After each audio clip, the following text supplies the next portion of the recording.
What's fun about Galaxy Quest? It's sort of hard to something you made to say, oh, that's fun. I know that seems odd, but I'll say it. What's not fun about Galaxy Quest? You got a rock monster, you got blue babies who are cannibals, you've got a bunch of actors who don't know what they're doing, you have an omega-13 that you don't know what it is and you get to find out. it is meant to be a comedy, so we thought it would be fun. Amazing set of circumstances. There's been a few movies that I've had great pieces of, but top to bottom, Galaxy Quest, when all the crew met and met with the director and saw what the situation was, every part of that thing was great.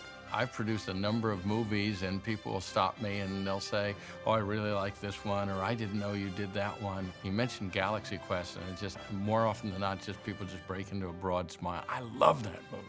It is such a loved movie.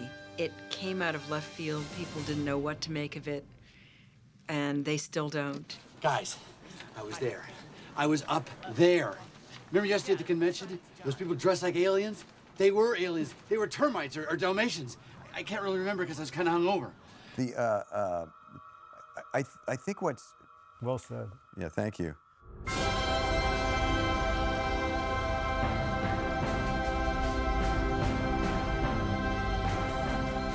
I had moved here to LA and I wanted to be a screenwriter, and I was writing a stage play at the time, and it was about a guy who had stopped eating, and there were references in it to Africa, and so I thought, oh, I better do some research on Africa, but I couldn't afford to go to Africa, so I went to an IMAX movie about Africa, and while I was sitting in the theater, there was a trailer for the next feature, and I went, I know whose voice that is, but I couldn't place it. So it was driving me crazy. I kept listening, and finally went, that's Leonard Nimoy's voice. And so, this light bulb goes off in my head, and I just started thinking about how the guys decided, who should we get? Let's get, Bill Shatner. No, we can't afford him. Let's get Patrick Stewart. Oh, no, he's in England. Well, Leonard Nimoy, is he available? And I just thought about those guys and how trapped they are in those roles. Sci-fi comedy. It's just a funny scenario. It's just a really good idea. It's an incredibly, familiar, recognizable landscape. Are we not allowed to mention Star Trek? Good, because I'm going to a lot. I mean, everybody knows about Captain Kirk. And when I first wrote the script and it was first covered, they said that this is a story that everyone will know about. What it does is it creates this in-joke with everybody on the planet. I had two really terrific people working with me, Elizabeth Cantillon and Tiffany Daniel, who had read the first script. Well, in my draft, it's very different, because in my draft, the villain is really the Alan Rickman character. He's written all these sci-fi novels and made a lot of money, and he has decided he's going to discover the real thing out there. So he goes out and he starts doing all these crazy experiments, and he opens this rift in time and space and goes to this planet, and he kind of establishes himself as Ming the Merciless, this emperor of this world of, very innocent people, and they come back to Earth to get their Captain Starshine, to come and save, because they know he's the guy that's going to terrify them. So that's quite different. The producers came to me with this concept. They had the script called Captain Starshine, and I said, well, let me read it. And they said, no, we don't want you to read it. We don't want you to be influenced by it. Just go off. And we love the concept. Go off and see what you make of it. Bob said, okay, don't say any more, and left, and apparently came back a couple of months later and handed him this first draft, which is pretty impressive, Bob. It's the only thing impressive I've ever seen. Thank you from you. And that's pretty much the draft we made. He came up with the genius of the script. I remember reading the first draft and calling Walter Parks, who was the head of production then at DreamWorks, and saying, there's a movie here. You have to understand that this was the first feature that I sold. My story is the kind of story that makes people move to Los Angeles from Iowa, because it just doesn't happen where you sell a spec script, you're an unknown writer, and it becomes this gigantic, feature. I was blown away.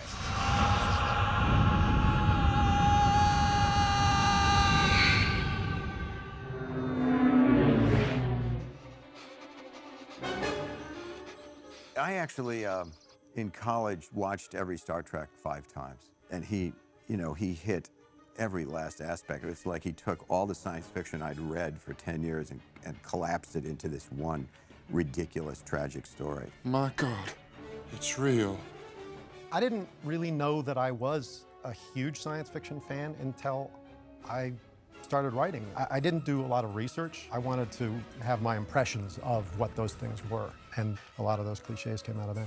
Jason, we're gonna use the digital conveyor to get you out of there. The digital conveyor? Yes.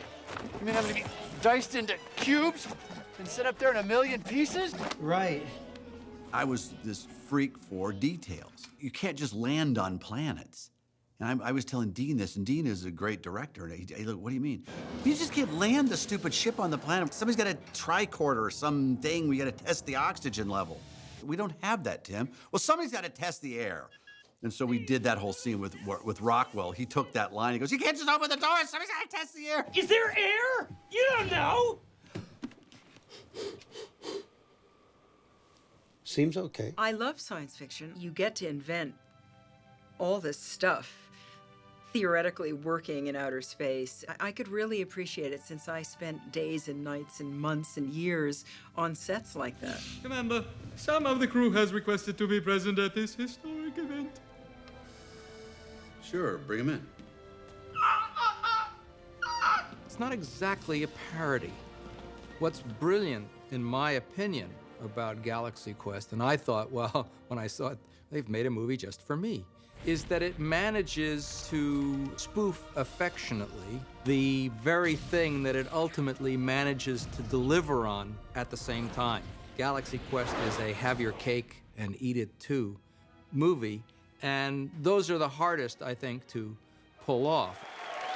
Yeah, that's what I'm talking about. I don't really consider myself a Trekkie, and I guess my own personal definition is if you own clothing that comes from the show, then you're a Trekkie. But I'm a true fan. I loved Star Trek growing up. I think they just told great stories. Well, in the first place, I must explain that to call them a Trekkie is that's an insult, they would say. You're a Trekker. That was probably my favorite part. I've never been to a convention. I think that convention scared me forever. The fans were brilliant. They were in the most insane costumes. I think a lot of them were real fans. These were people who had experience with these conventions, and I just thought the whole thing was fascinating. I actually went about 6 weeks before shooting to one in Pasadena. So then I go into the bathroom. No, wait, this is my story. You can't tell this story. Then I go into the bathroom. My funny experience, you're actually stealing my story. I did the same thing. Wait, well, I did it first. I'm going to tell it. Were we together in the bathroom? Dean and I go to the bathroom. There you go. Are we really doing this? Okay. Dean and I go into the... Does the story work if we're both in the bathroom? It's odder, but yeah, it works.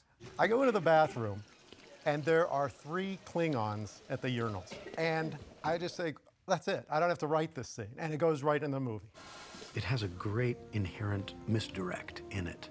It starts out leading the audience into thinking that we're doing a full-out parody of Trekkie conventions and so forth, and the kind of looniness of that kind of crowd. And yet it's really an homage.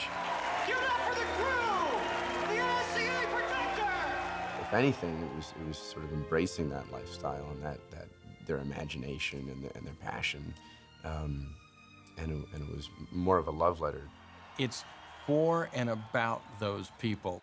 Everybody is in on the joke. You know, one of the things that was particularly pleasing to all of us was how much the real Trekkies enjoyed it. I own the DVD because I said, oh, this is a keeper. Most of the Star Trek people who have seen Galaxy Quest, they feel in a way that the filmmakers got it right. Hi, Brendan. No time for pleasantries, Kyle. We have a level 5 emergency. It's the fanatics, it's the diehard fans who actually end up saving the day. When the Justin Long character is contacted and his mother's making him take out the trash, he has to tell them how the bowels of the ship work. All right, we're at level C, hallway 5. Now what? Go to weapons storage. Your second left through the passage. Nobody on Earth who knows the corridors of this ship like Hollister or something like that. All right, Brandon, we're across. Now what? You want to take a left and then just straight on through the chompers. The chompers? The chompers is sort of the nucleus of this like everything folds back on itself during the chompers because it's this device that was written ostensibly by a not-so-great writer of the Galaxy Quest show. It was there for no reason. It was sort of a very convenient plot device. Now it's been recreated for no reason. And now it's been recreated for no reason, and it's been made into like this 3D video game. At the same time, the Thermians are making real chompers on their real protector. They don't know why they're there either. Nobody seems to know why the chompers have to be stuck in this hallway. Well, screw that! The one piece of profanity that was removed from the movie, what she actually said at that moment, which got huge laughs, but then was removed because of the rating. Well, I guess I can't even say it here because it'll be rated. It was an F word. Pick one. And it's funny because the lips, you can tell, and fans actually ask that. They say, did she really say that? Well, it's pretty obvious. Pretty obvious, yeah. Hollister, do you have the sequence yet? Okay, the sequence is 2, 2, 4, 2, 2. What is this thing? I mean, it serves no useful purpose for there to be a bunch of choppy, crushy things in the middle of a hallway. No, I mean, we shouldn't have to do this. It makes no logical sense. Why is it here? Because it's on the television show. Well, forget it. I'm not doing it. This episode was badly written. Why am I being tortured by writers in this environment now?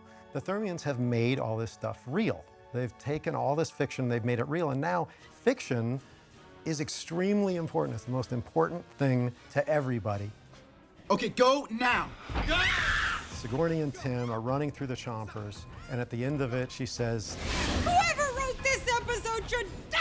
and I'm right off to the side of the set, and she looked at me and she smiled. This was Sigourney Weaver smiling at me for this thing that I'd written of a thing inside a thing inside a thing, and it was just the most surreal and amazing experience. Listen, I'll go in. I'll create a distraction. I got this. I'm okay. I might be able to hold them back long enough for the aliens to escape. It's suicide. I'm just a glorified extra, Fred. I'm a dead man anyway. If I'm gonna die, I'd rather go out a hero than a coward. The transformation from goofballs to heroes is really, I think that's kind of a great story to tell, too. He is a hero. I mean, he played a hero, that cheesy rendition of a hero, but when push came to shove, darn it, the guy actually had it in him. I like the fact that the guy came around. We want our TV heroes to be real heroes, you know? I mean, I would kind of be really, really happy if William Shatner could really kick some ass. I love that second chance, and I love that redemption about that. And I really responded to that, something that's very honorable about a guy that could have run and he didn't. All of them could have run and they didn't. Alan Rickman has a nobility about him, so I think when he says, you know, by Grabthar's hammer in the beginning, it's a joke to him. He's sick of the line, and then later on, when Pat Brains dies, you know, he really rocks the line for real. By Grabthar's hammer, by the sons of Warvan, you shall be avenged. If it works as a great story about those people. And people say this about comedy all the time, but Dean really believes it. Comedy is played straight. You never play it for the laugh, and you have to make each character as believable as he or she can be. And the characters don't know that it's funny. The characters are just trying to get out of these ridiculous situations. I think it was Tim kept accusing me of making a drama. Dean? Don't remember him. What do you look like? It's just taking it seriously, and you're not in a comedy, you're in something deadly serious. These people are fighting for their lives. They're frustrated actors. It's not about gags, it's just about recognizing a human situation. It could have been a much broader comedy. When Dean got a hold of it, he said, play it as though it's real. This is really happening. That was the real genius of it. There wasn't a lot of gags, and yet it has laughs all the way through it. It comes from the top down. He kept it such an organic experience. You know, the studio kind of wanted us up in space, get on with it, and he was so intent on each of us establishing who we were. He really encouraged us to be our people and not just move the story along.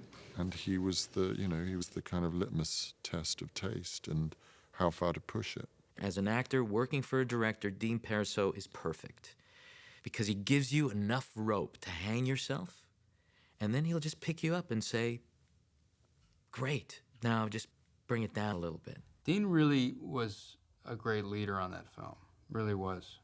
Really open to collaboration. He really wanted you to go off the page and have a lot of fun. Dean has a really nice head of hair. I get many, many compliments about Galaxy Quest, which is terrific because it was as close to the movie I saw in my head as I've gotten so far. This just happened to be a rare occurrence when everybody was on the same page and everybody wanted the same thing. It's so hard to pin this movie down. This is such a peculiar, wonderful script, and such a great director, and such a great cast. I think it's one of the most enjoyed movies that I've ever been in. When I go over to Belize and people talking about Galaxy Quest, and it's like, wow, you know, abroad, love it. People love it. It cracks me up when I see myself speaking Spanish. Tienes que llevarla a la derecha, más a la derecha. ¿Quieres sentarte y dejarme? Siéntate, vamos, ¿quieres pilotarla tú? We didn't know what we were making, but we thought it was pretty special. And I remember when I first saw the first screening, the premiere at the Chinese Grauman's, I thought it was going to be as big as Ghostbusters, you know. It was a very hard movie to sell. It was a very hard movie to let you know that we were not the movie inside the movie. And anybody who was expecting a Tim Allen movie was either disappointed or extremely thrilled. It's only when people saw the movie and they said, oh my gosh, Tim Allen's brilliant in the movie. But they weren't sure what to make of it. I'm not going to go see that. The reaction I always got was, I thought I was going to hate this movie. And I really liked it. I really didn't think I was going to like it, but it was really funny. We're trying to get into the Green Mile and we couldn't get in, so we went to see Galaxy Quest. So it was like the second choice for a lot of people who went with no expectations at all. I really expected to hate it, and I liked it. What? I'm just jazzed about being on the show, man. People come up to me a lot about that film. This movie, I mean, I really think it's a kind of a bit of a classic. It's a little gem, Galaxy Quest. You know, it's a little gem. It had such great legs with audiences. You know, I'm thrilled to see that it has a life almost 10 years later. We had hoped that might happen, and I'm sort of amazed that it still does. I hope it's held up. I don't really know the answer to any of these questions. I always call it an infinitely watchable movie. It doesn't matter how many times you see it. So it's tapping into something pretty fundamental in what people want at certain times when they're in the mood and want to watch something called a movie. Don't forget to buy Galaxy Quest t-shirts on your way out. Thank you.